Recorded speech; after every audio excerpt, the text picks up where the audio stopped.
Dapat tumbukin yung mga mastermind, tumbukin yung may kasalanan, just seek the truth, inaantay po ng mga kababayan natin. Yeah. Managot po ang dapat managot. Managot po yung mga corrupt. Ako po, I am one with the Filipino people in this fight and crusade against corruption in government. Basta inaantay ng mga kababayan natin, tumbukin yung katotohanan.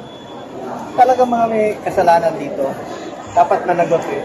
Alam mo, hanggat hindi managot o hindi makulong yung may mga kasalanan, walang katahimikan po ito. So, pakiusap ko lang sa ating mga kababayan, be vigilant at tabayanan po ang lahat. At the truth only. Seek the truth. Yung pinaka-mastermind, lahat na may kasalanan. Sabi ko nga, managot ang dapat managot, kulong ang mga kurakot, kulong yung mga buhaya na nagsasamantala sa ating mga kababayan. Dami po naghihirap ngayon. Sobrang dami po mga kababayan natin na naghihirap. Ang akin na po dito, sana po makabalik na po sa normal na pamumuhay ang buhay ng ating mga kababayan. Lalo-lalo na po yung mga mahirap. Kawawa po yung mga mahirap. Kawawa yung mga mahirap natin. So you think that needs to be arrested with the president? What do you think? Sabi ko nga, seek the truth. Meron naman tayong husgado. Meron tayong husgado na may ombudsman, meron tayong kaibigan na importante mo na dito, yung makasuhan, lagot po dapat.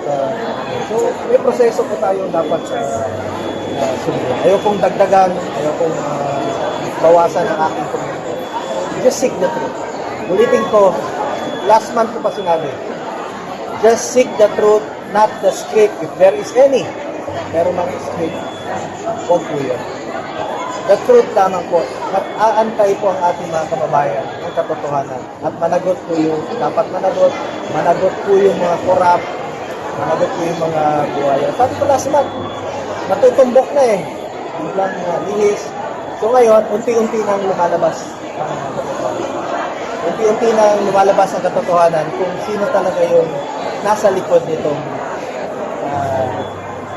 mess na ito. Itong flood control mess na ito. Let me repeat, I am one with the Filipino people in this campaign and crusade against corruption in government. Ako naman, bilang inyong ako po yung magsiservisyo sa inyo sa abot ng ating makakaya. Unahin natin ang pagsiservisyo. Pagtapos itong gulong ito, mapanagot ko yung dapat makabalik sa umang pamumuhay. Kawawa eh. Kita nyo ngayon nangyayari ngayon, bagsak yung ekonomiya. Ang investors' confidence ay talagang sumasansan. Takot eh. Takot yung... So, ibig sabihin, parang magkakaroon po ng restless yung mga kababayan natin.